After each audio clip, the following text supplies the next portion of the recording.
गोरी के बताना और परबला गोरी के बताना।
और बताओ बहनी क्या हाल चाल है? ठीक है, पर आप अपना बताइए दीदी। ये दीदी क्या बात? अपनो बढ़िया आयो ऐसे किसी भगवान प्रकार का कोई तकलीफ नहीं दीदी। चलिए मालिक करे, तकलीफ होना भी नहीं चाहिए दीदी और नमस्ते। इसी के साथ साथ मेरा आशीर्वाद तुम पर रहे। नमस्ते हो। अरे पैसा मिला नहीं दीदी, नमस्ते।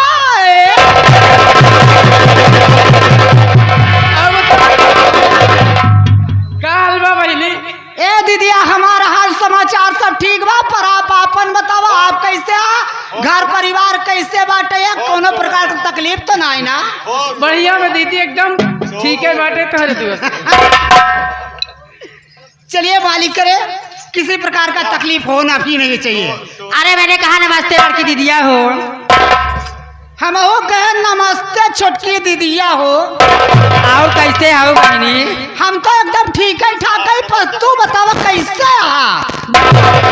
दोपहरियो तो हर कैसे कटी है? बताए हो तू तो राम मुहूर्त मास्टर को बुला ले हो। ए बड़की दीदिया हो। हाँ, जवान बगिया बीता अच्छा ही बीता है। आजकल देखा था खूब नेट पर तू चढ़ दिया बहनी मशहूर होत हो। का करवो दीदी? ये बतावा का बाहू अपने ससुरे से हो? सारा गांव जरियो फुहर आगे नहीं मिली। का भा दीदी? कहा यहाँ कबाऊ अपने ससुरे से? हाँ हो। का तू गांव देश छोड़ के कहूँ बाहर चली गई रहो? ए दीदिया हो। हाँ, देखा बहनी एक बात बा, का बात है? तो हम अपने भतारे छोड़े मन नहीं करत ना। जानत यार ठंडी के सीजन आई गो बाबा। जब तू ना छोड़ तो हम सब का छोड़ो? चला ठीक है। लड़के कतरियान रहबू। नमस्ते हो। नमस्ते। अरे बड़की हजी जी हम कहीं नमस।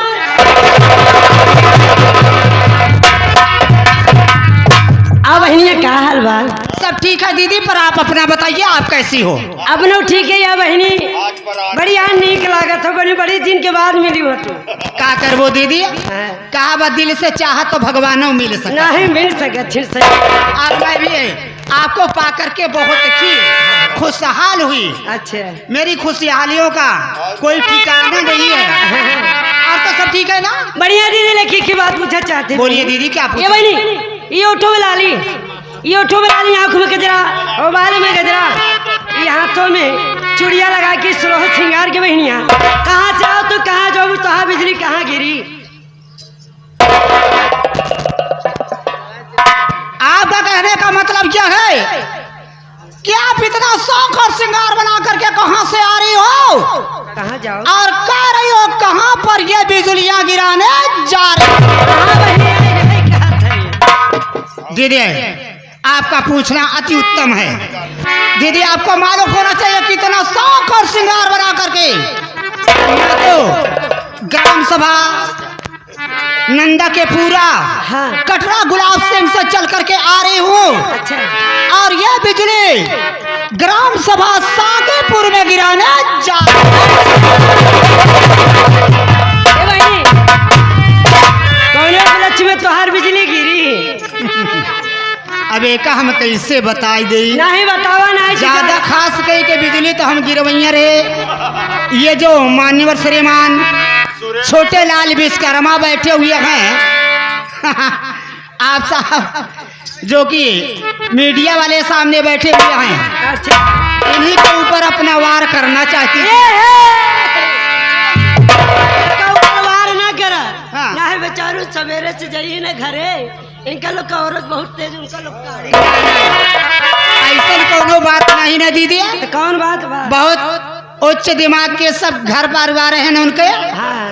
आओ, ऐसा सोचे ही ना चाहिए कभी। ना ना सोचबा ही नहीं करो बहनी, रच्चू ना सोचा। और तो सब ठीक है ना? आओ बढ़िया है बहनी, इतना बिजली या कौन जगह जाता बताए तो ना कि सांगीपुर में जा रही क्या करने? क्या करने के लिए जाओगे?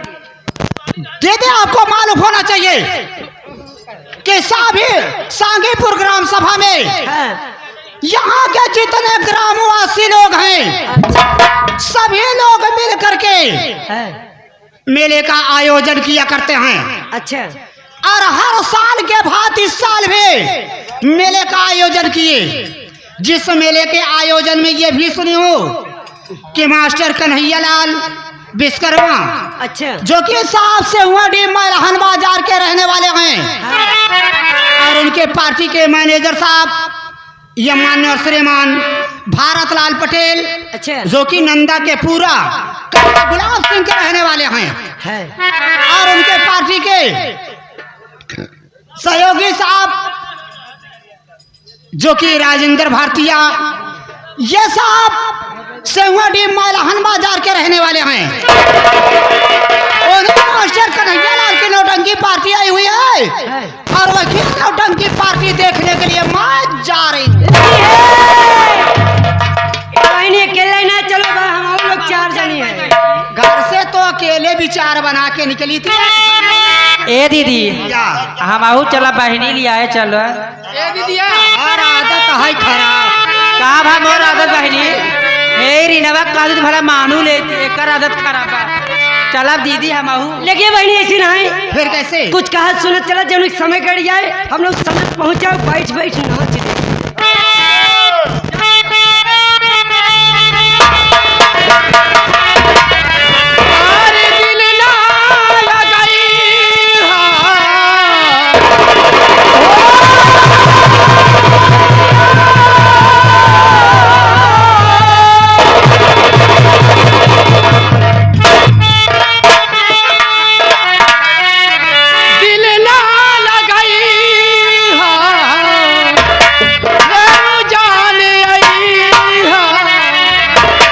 अब जा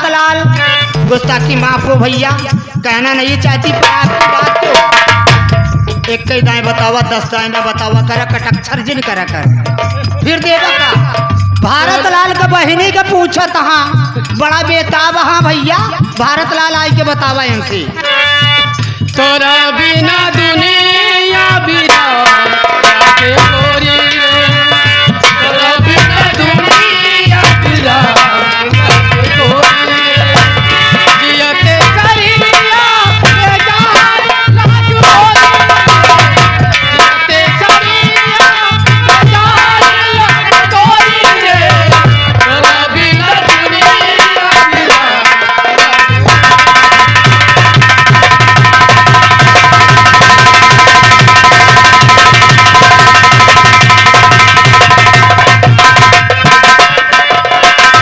और इसी के साथ साथ फिर वही बड़े भाई बड़के भैया आपकी तरफ से ये 10 रुपये पुरस्कार बार बार बहुत बेताब आ भैया भारत लाल के बहन भारत लाल इनका के बतावा तो हर बहन कहाँ गई भैया को नमस्कार पहुँचे।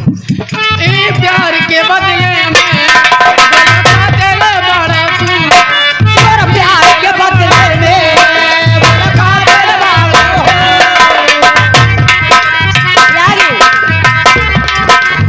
आगे हमारे चाहने वाले जो कि दिल के करीब रहते हैं। हेलो, कहना है दिल की बाजार में दौलत देखी नहीं जाती। हेलो जनाब, कहना है दिल की बाजार में दौलत देखी नहीं जाती और प्यार हो जाए तो सूरत देखी नहीं जाती। ये आगे हमारे जसवंत जो कि बीड़ी सी उनकी तरफ से 21 रुपये पुरस्कार जी हमारे लिए हमारी जब गंगा जमुना पानी है तब तक खुशी लगाना।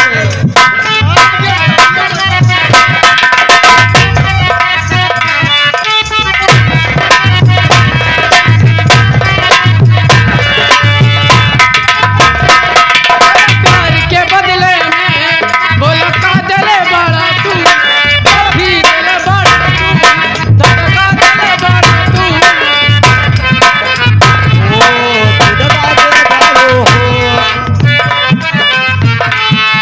दगा दिल बाड़ो हो याद मत आई ओ गोरिया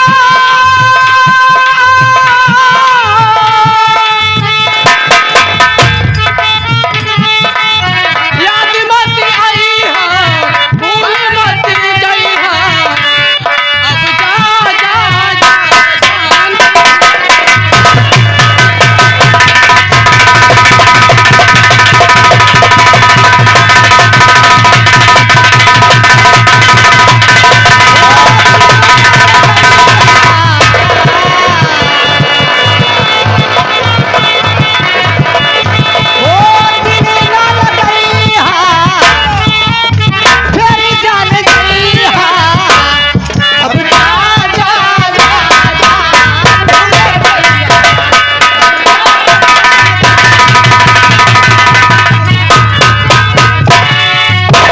अरे अब जा जा जा जा जान उड़ा जइहा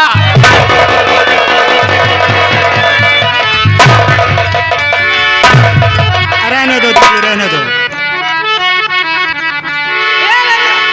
इस तरीके इसे मारोगी तो ये मर जाएगा। मर जाए हमारे घरे की नातेफाकी कर बैठा तो मारो मत। पर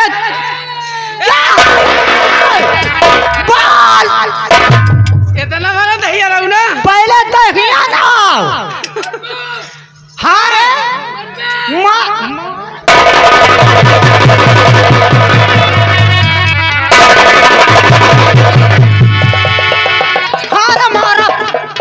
मारा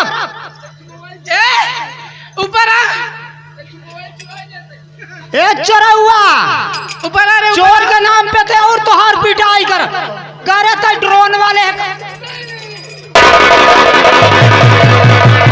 भैया रे एक लाठी हमका दे देता तेने का हम और निहुराई दे।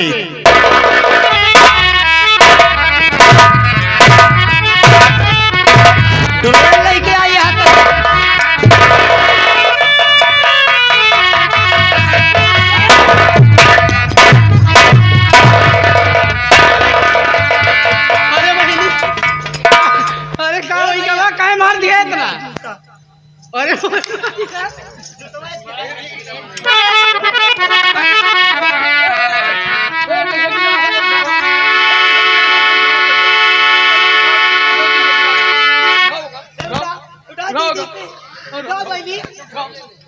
का भावे हाँ दो जने ओहो दो जने उठे हैं आ गए ये हमारे बहुत पुराने साथी जाहिद भाई छोटी दीदी जाहिद भाई जो कि ग्राम दिया गया उठाओ। इसको चक्कर आ गया आउट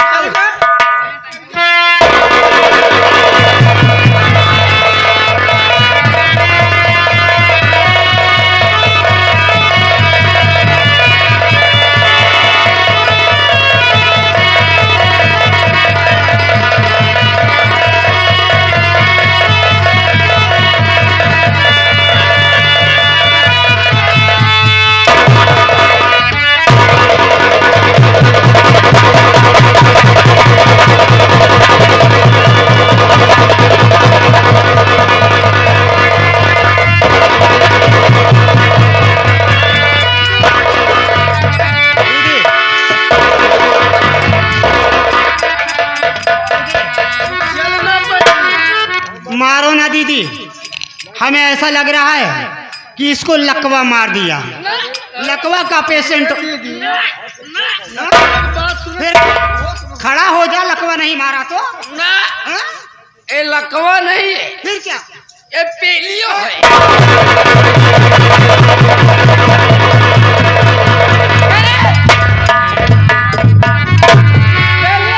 पेलियो क्या रे पोलियो होगी। अब का उठाओ पहले खड़ी कर जा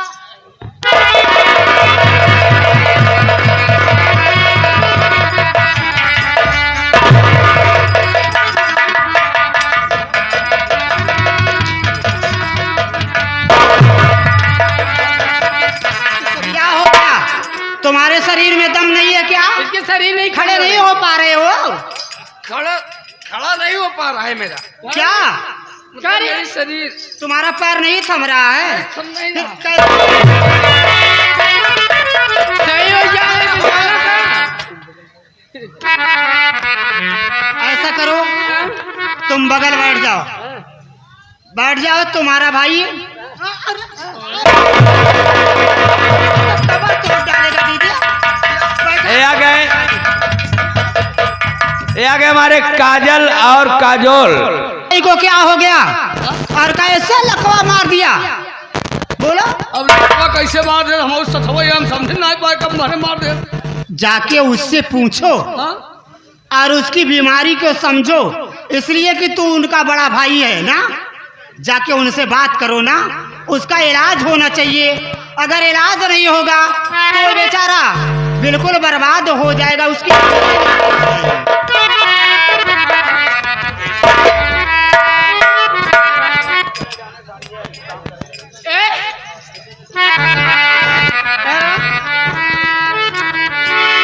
यहाँ आवा तू यहाँ आवा देखा वो हमारे बस का ना है तू जब तू सब जैसे देखा ना ऐठा करत बा ऐसे करत कैसे ठीक होगा हाँ? कैसे ठीक होगा अब पांचों बहन समझा कैसे ठीक हुए हो।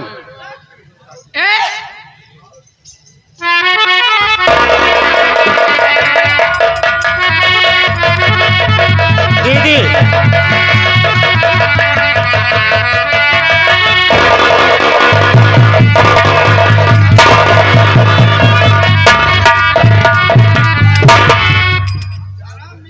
क्या ठीक हो गए नहीं ठीक तो नहीं हुआ तो अभी तक लकवा मारा था हाँ अब पेलियो पेल दिया इसका मर्ज समझ रही हो समझ रही किस लिए इसको लकवा मारा हरामजादे और कैसे इसको पोलियो मारा मैं बच्चन भाई के छोटा भाई हूँ। हाँ समझ गई समझ गई नहीं नहीं ये वाला मर्ज नहीं है। वो मर्ज नहीं है इसका मर्ज मैं समझ रही हूँ इसे देखो कैसे उठाती हूँ ये अपने आप उठ के खड़ा हो जाएगा दीदी वाह और हम लोगों के करीब आके बात करेगा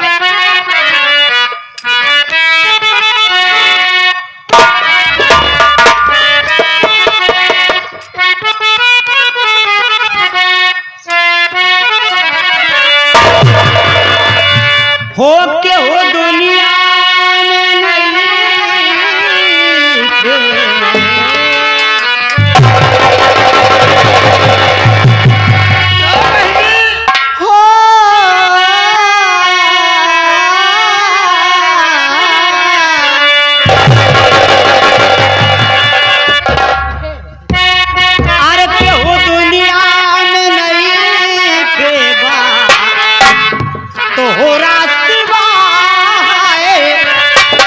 तोहरा सिवा प्यार में रखे खोजी।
नहीं दीदी, उसको चक्कर फिर से आ गया, वो गया गिर गया। इतना समझाई, इसे इतना लालच दी, इतना प्यार दी, खड़े हो जाओ ना। अगर आ गए लेकिन खड़ा कर दो हराम ज्यादा। तुम्हारे भाई को भेजूं? जाओ उठाओ।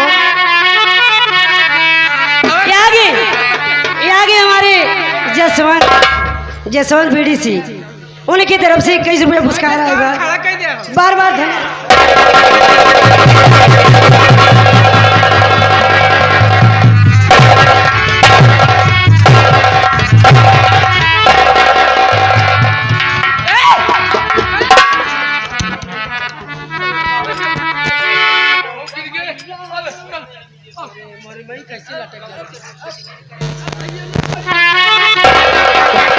खड़े हो जाओ, खड़े हो जाओ, खड़े हो जाओ, समय का अभाव है।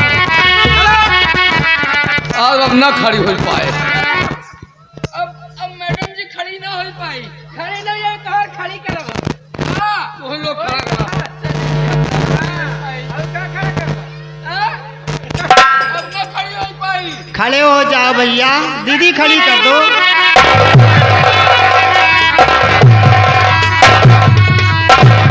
अब मत मारो।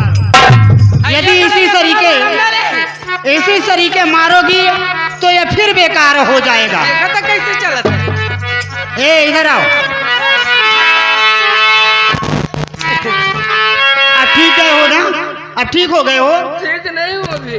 बात क्या है? धीरे धीरे सही हो बोलो, जाओगे। आगे की बात बोलो। बात यही है क्या? कि बात को कोई समझ रहा है, कोई समझ नहीं पा रहा है। नहीं नहीं, जो नहीं समझ रहा है वही से कटक्चर कर दो ना। तो देबू जी क्या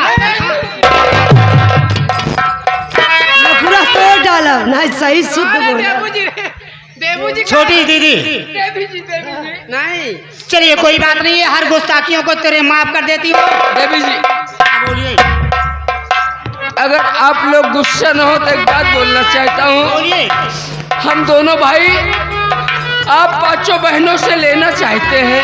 क्या लेना चाहते हो? एक लोखड़ी लेना चाहते हैं। नौकरी नहीं, हराम को नौकरी कहते हैं। नौकरी लेना चाहते हैं। नौकरी की तलाश में निकल पड़े हो।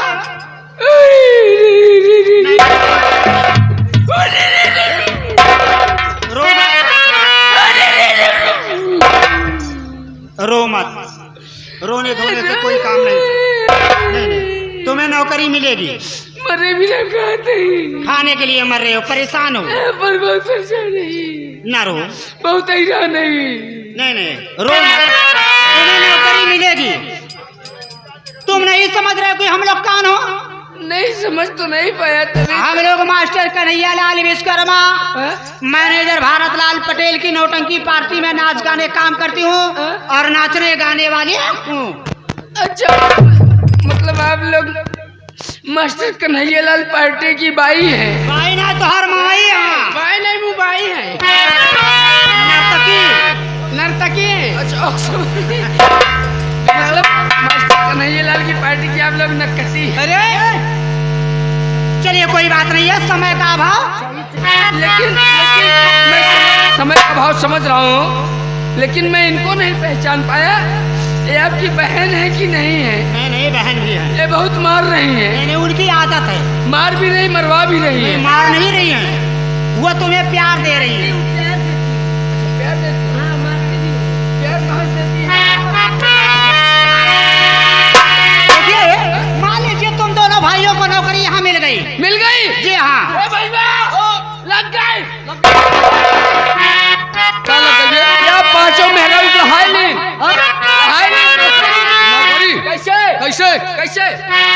इस तरीके हम चलिए लाइन में चलिए।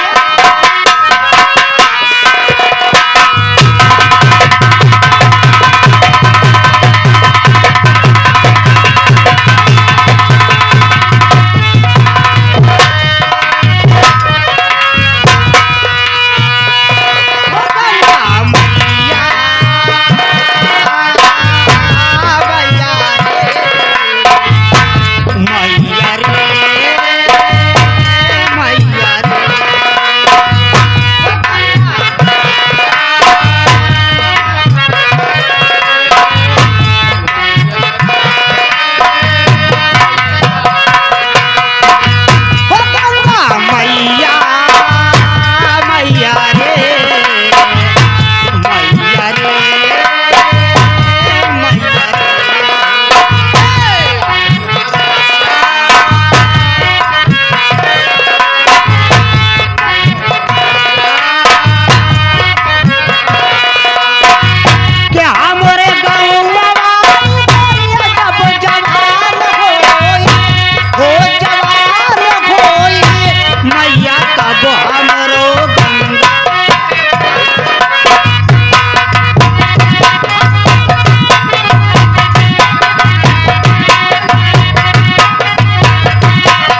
तोहरो तब स्नान हो।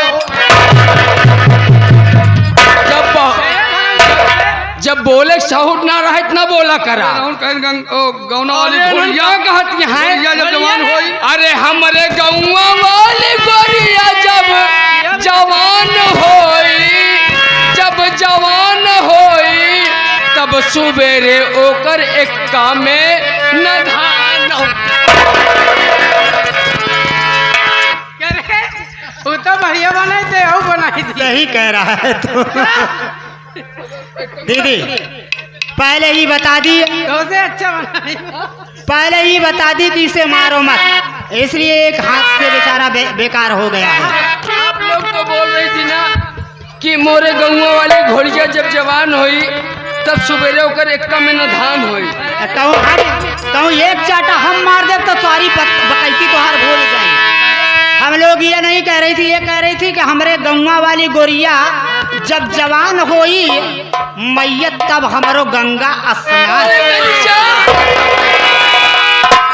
भैया एहन गोरिया कहीं न हम तो घोड़िया समझ पाए।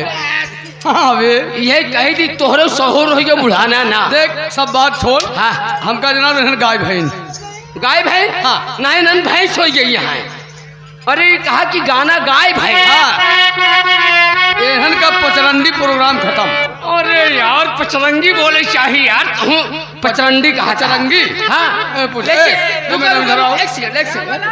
हमरे पर्चा कहते हैं मैडम जी क्या हम दोनों भाई नौकरी में सक्सेस होगा वो हो गए सक्सेस। जी हाँ। और हम लोग यहाँ से पांचों बहन। लेकिन देवी जी एक बात है। बोलिए क्या बात। आपको बुरा ना लगे। नहीं नहीं ऐसी कोई बात। हम दो भाई हैं जी जी।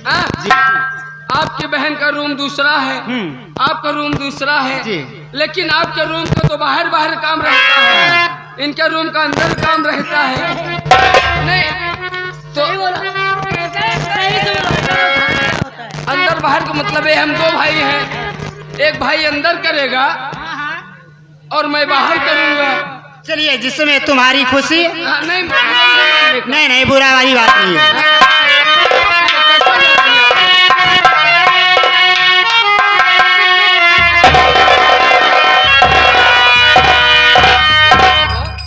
नायला भोला गईला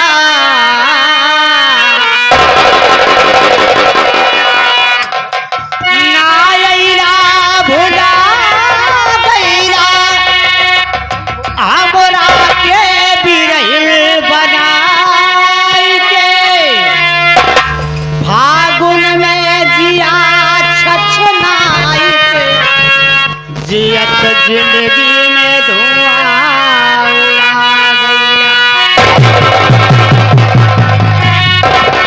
साया साड़ी चूड़ी लहटी साया साड़ी चूड़ी लहटी मिल गई ले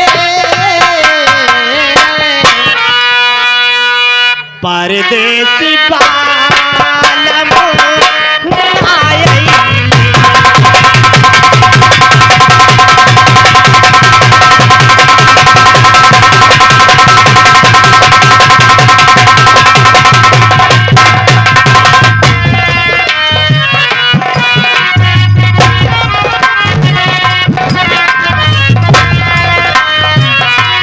हाय आगे हमारे परम आदरणीय हमारे छोटे लाल विश्वकर्मा, छोटे लाल विश्वकर्मा स्टूडियो रिकॉर्डिंग वाले जो कि इस पार्टी के बड़े ही खास मित्र और हर पार्टी के खास मित्र हैं, उनके तरफ से और आपके बड़े खास मित्र हैं। ए मैडम जी आपके बड़े खास मित्र उनके तरफ से 101 रुपए का मुद्राएं आई हुई हैं आपके नाम पे। बहुत बहुत साधुवाद, बहुत बहुत धन्यवाद।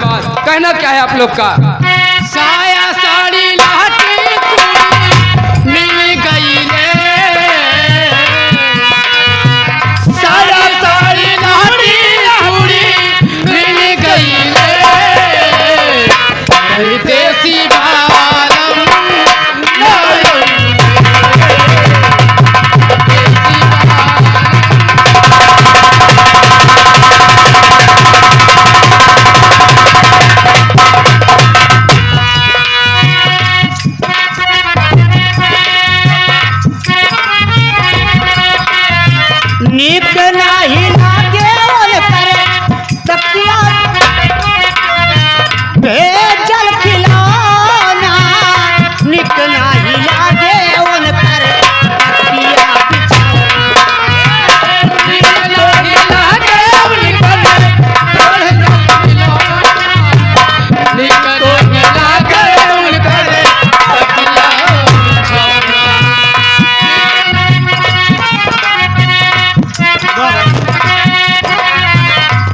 टंगरी में फांसेली चौधारिया गुलाम सलवारिया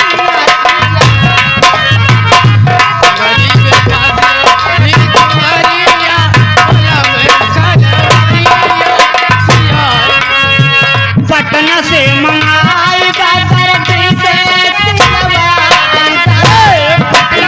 मंगाई दर्जी से पटना से मंगाई दर्जी से पटना से मंगाई लगल रहे लास्टिक राबाड़िया